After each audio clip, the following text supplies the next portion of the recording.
بسم اللہ الرحمن الرحیم۔ آدم علیہ السلام کو جب جنت سے راندہ درگاہ کیا گیا، جنت سے نکالا گیا، زمین پہ اتارا گیا، تو لکھا یہ ہے کہ آدم علیہ السلام جو وہاں سے چلنے لگے ہیں تو انہوں نے وہاں سے وہ حجرہ اسود کو اٹھا لیا۔ حجرہ اسود کو بطور موڑے کے یعنی بیٹھنے کے لیے ایک سیٹ کے طور پہ حجرے اسود کو بغل میں لے لیا اور زمین پہ اتار دیے گئے۔ اور دوسری روایت میں آتا ہے کہ جس رات میں آدم علیہ السلام کو آسمان سے زمین پر اتارا گیا تو اس رات میں آدم علیہ السلام بڑے وحشت محسوس کر رہے تھے، بڑے مایوس، اور پوری اس دنیا کی ہو کے عالم میں اکیلے رات کو بیٹھے ہیں اور بڑی ایک مایوسی اور وحشت طاری ہے۔ اسی رات میں اللہ تبارک و تعالیٰ نے جنت کے دو جواہر یعنی ایک حجرہ اسود اور دوسری مقام ابراہیم، یہ دو پتھر اللہ تبارک و تعالیٰ نے اس رات میں آدم علیہ السلام کے ساتھ اتار دیے۔ جب صبح کی روشنی پھیلی ہے تو آدم علیہ السلام نے اپنے پاس یہ دونوں پتھر پڑے دیکھے، پہچان گئے کہ یہ تو جنت کے میرے ساتھی ہیں، کہ جنت کے جواہرات میں سے آپ نے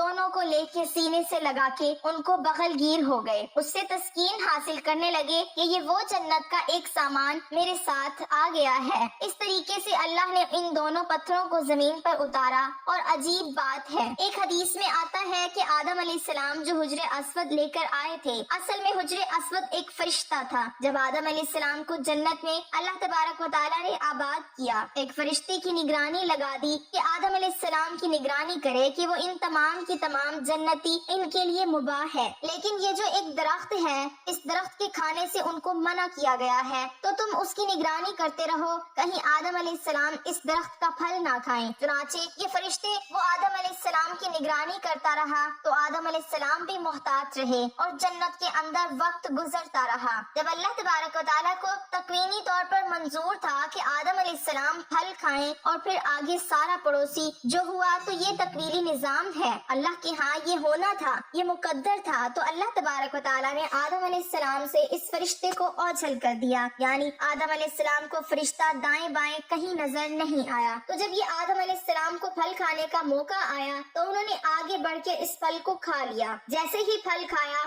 تو اللہ تبارک و تعالیٰ کی ہاں ظاہر ہے کہ ایک خاص قسم کا غضب نازل ہوا کہ یہ تمہیں منع کیا گیا تھا تو کیوں کھایا؟ تو اسی ہیبت اور دبدبے کے عالم میں اللہ تعالیٰ نے اس فرشتے کی طرف دیکھا۔ جب اس ہیبت کے عالم میں اس فرشتے کو دیکھا ہے تو فرشتہ خوف سے پتھر بن گیا اور وہ حجرہ اسود کی شکل کے اندر قائم ہو گیا۔ اور جس کو آدم علیہ السلام زمین پہ لائے، اس کی تائید ایک دوسری صحیح حدیث یہ ہوتی ہے کہ نبی کریم صلی اللہ علیہ وسلم فرماتے ہیں کہ کل روز قیامت میں جب حجرہ اسود میدان حشر میں آئے گا تو اس کے دو کان ہوں گے، اس کی دو آنکھیں ہوں گی، اس کی زبان بھی ہوگی، باقاعدہ ہاتھ ہوں گے، گویا کے پورے ہاتھ پیر کے ساتھ یہ میدان حشر کے اندر پہنچے گا۔ اور ساتھ ہی نبی صلی اللہ علیہ وسلم نے فرمایا کیونکہ حجرہ اسود اصل میں ایک فرشتہ تھا، وہاں اللہ تعالیٰ دوبارہ اس کو انہیں اعضاء کے ساتھ ظاہر کر دیں گے اور وہاں پہنچ کر پھر دنیا کے اندر ان کو بوسہ کرنے والے جو لوگ ہیں ان کی حق میں گواہیاں دیں گے۔ تو معلوم ہوا کہ یہ حجرہ اسود ایک فرشتہ ہے کہ دنیا کے اندر جو لوگ ہیں